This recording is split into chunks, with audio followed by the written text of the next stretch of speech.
केलं सुरू चालू आहे. कसे हो.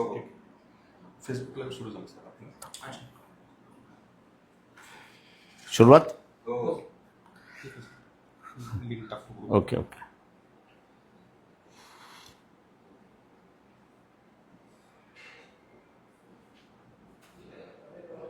वंचित बहुजन आघाडीच्या आजच्या या पत्रकार परिषदेला उपस्थित असलेल्या सर्व पत्रकार बंधू भगिनींचं मी पक्षाच्या वतीने सहर्ष स्वागत करतो. पक्षाचे राष्ट्रीय अध्यक्ष ॲडव्होकेट बाळासाहेब आंबेडकर यांना मी विनंती करतो की त्यांनी माध्यमांना संबोधित करावे.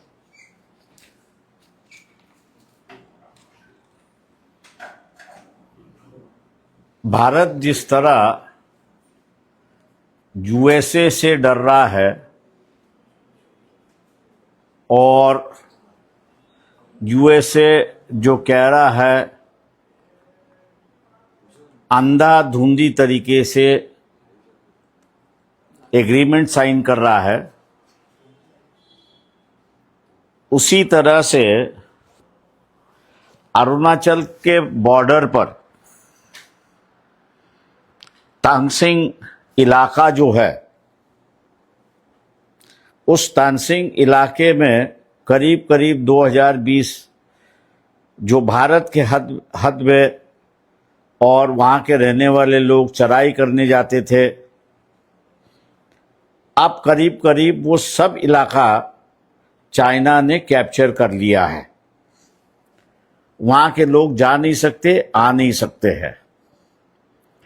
ये बात मैं अपनी तौर से नहीं कह रहा हूं, लेकिन अरुणाचल प्रदेश तांगसिंग एरिया की जो एक ऑर्गेनाइजेशन है, नाहा वेलफेयर एसोसिएशन, NSW करके जाना जाता है, उन्होंने एक लेटर लिखा है 26/6/2021 को,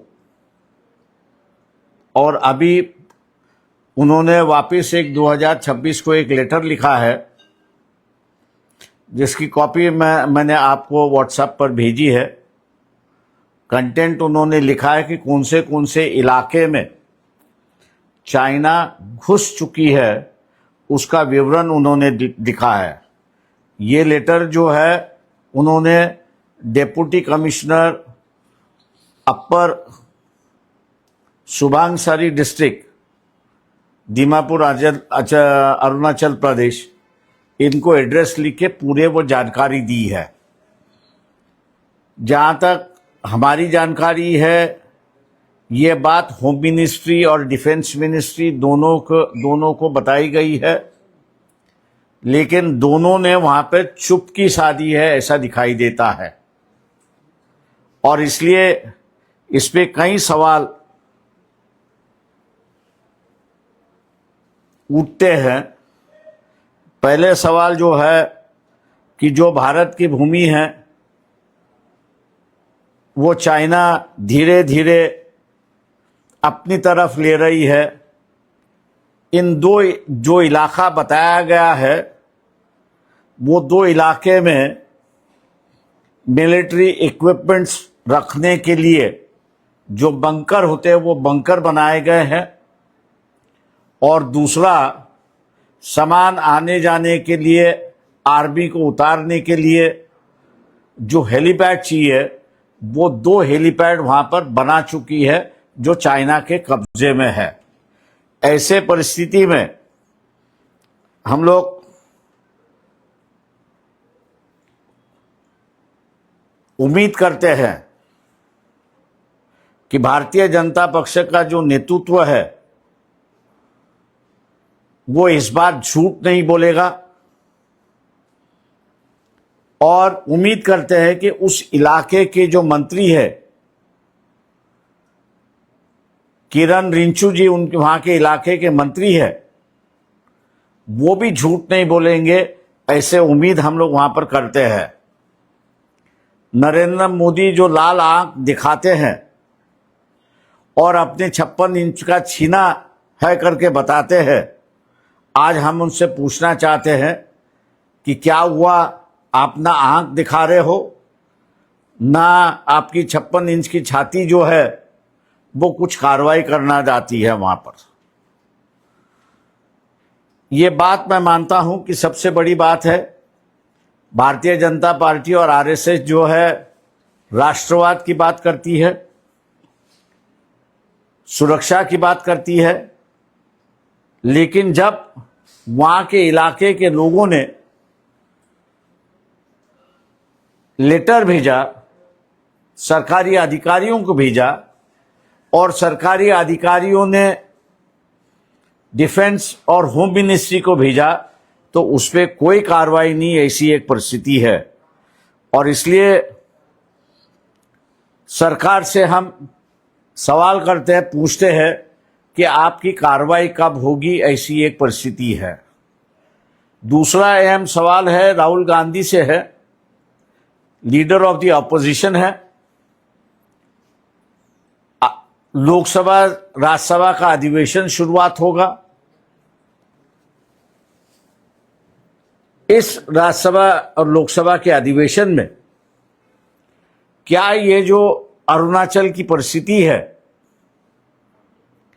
इस अरुणाचल की परिस्थिति को देखते हुए इसको अहम मुद्दा बनाएंगे?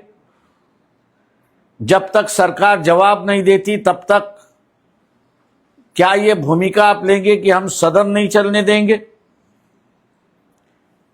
मैं जानता हूं कि जवाब आएगा कि राम मंदिर का घोटाला जो है वो भी बड़ा है, लेकिन देश भर के सभी मंदिरों में घोटाले चल रहे हैं।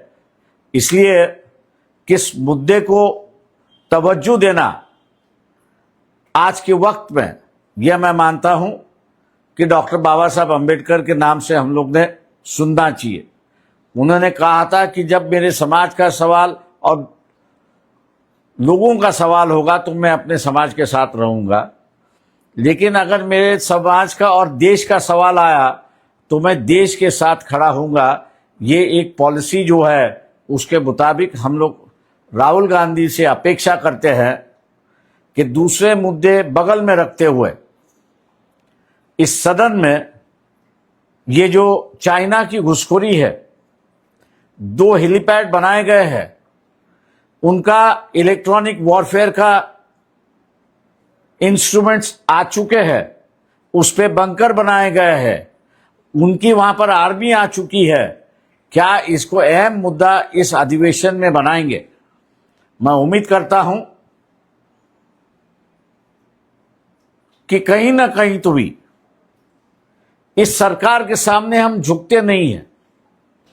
ये सरकार हमको ब्लैकमेल नहीं कर सकती, हम डटते रहेंगे।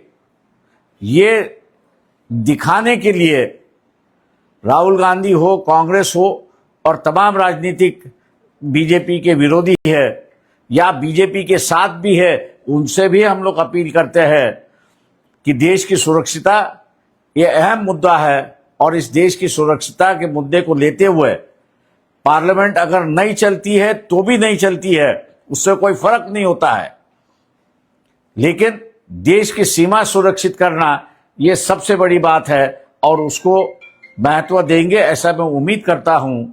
और सरकार की ओर से ये चाइना की जो घुसखोरी चल रही है उस पे आप क्या जवाब देंगे?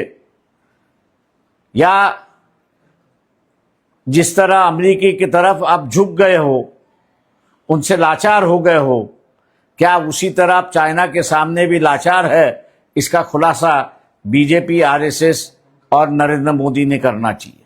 आप अभी पूछिए। सर, इस मुद्दे को लेकर राहुल गांधी इनसे मांग करते हैं कि आप ये मुद्दा उठाइए अधिवेशन में, आने वाले अधिवेशन में। पर राम मंदिर में जो घोटाला हुआ है वो भी एक बड़ा घोटाला है। मैं समझता हूं कि जो घोटाला त्रिवेंद्रम के मंदिरों में हुआ वो उससे तो कहीं गुना बड़ा है। तो ये राम मंदिर का घोटाला जो है हर मंदिर में होते रहता है, उससे देश का कोई नुकसान नहीं होता है। यहाँ देश के नुकसान का सवाल है, देश की सीमा का सवाल है। इसलिए मैंने बाबा साहब का दौरा देते हुए कहा कि उन्होंने कहा अगर मेरे समाज का सवाल हो और देश का सवाल हो तो मैं देश के अहम साथ रहूंगा। ये उम्मीद करता हूं कि कांग्रेस पार्टी भी देश की सीमा सुरक्षा कर रखने के लिए जो भारतीय जनता पक्ष, आरएसएस और नरेंद्र मोदी से हो नहीं रही है, उस पर लड़ेंगे, जटेंगे और सरकार को मजबूर करेंगे, ये उम्मीद मैं करता हूं। सर, अब तक विरोधी पार्टियां जो हैं उन्होंने किसी ने सदन में इस संदर्भ में कोई अभी तक किसी ने कोई उठाया नहीं है जी। और मैं उम्मीद करता हूं कि इस सदन में कम से कम इस इशू को तो उठाए। सर, क्या आप आने वाले दिनों में इस विषय को लेकर विरोधी पार्टियां उनके नेताओं से मुलाकात करेंगे या उनसे कहेंगे इसको नहीं, हम लोग ने उनके साथ, उनके पास ये सभी डॉक्यूमेंट जो है वो भेजे हैं। अब उम्मीद करते हैं हम लोग कि भैया इस डॉक्यूमेंट को देखते हुए वो सदन में इस इशू को उठाएंगे। सदन में हमारा प्रतिनिधि कोई नहीं है, इसलिए हम लोग दूसरे से ही अपील कर सकते हैं। सर, आपने कहा कि आपने उनको डॉक्यूमेंट भेजे, लेकिन इसके बावजूद अब तक मुद्दा नहीं उठाया गया। क्या आपको लगता है ऑपोजिशन भी इसको अनदेखा कर रहा है? देखिए, अब पार्लियामेंट के बाद ही इस पर कह सकते हैं कि अनदेखा कर रहे हैं या क्या कर रहे हैं। उसके पहले टिप्पणी करना उचित है, ऐसा मैं नहीं मानता हूं। सर, आपने कहा राम मंदिर के जैसे ही और भी कई मंदिरों में घोटाले हो रहे हैं, क्या बता सकते हैं कि कौन सा ऐसा मंदिर है जहाँ पे हुआ है? अब उज्जैन का मंदिर का आया मामला 3 महीने पहले, तो उसमें मैं नहीं जाना चाहता हूं, लेकिन मैं यही कह रहा हूं कि राम मंदिर का घोटाला और चाइना की घुसखोरी, इसको प्राधान्य किसको देना है, तवज्जो किसको देना है? तो मैं यही कहूंगा कि तवज्जो अगर देना है तो चाइना की घुसखोरी को देना है, उसको रोकना है। सर, देश में इथेनॉल गाड़ियों को लेकर भी एक चर्चा नहीं, वो बाद में, उसमें बाद में करूंगा मैं। इसी मांग को लेकर वंचित बहुजन आघाड़ी के रास्ते पे उतर कर अपनी देखिए, हम लोग जितना अपनी ताकत है और जितना दायरा है उसमें देके हम लोग लोगों को आगाह करने की बात इस पे करेंगे।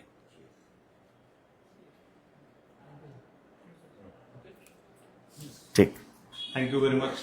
सर्वांचे मनपूर्वक आभार. सर, एक सिंगल इथेनॉलचा पण विषय चांगला होता सर. हा, इथेनॉलचा पण विषय एथेनॉलचा इश्यू थांबा जरा. केजरीवाल ने तिला खूप उचलून धरलं.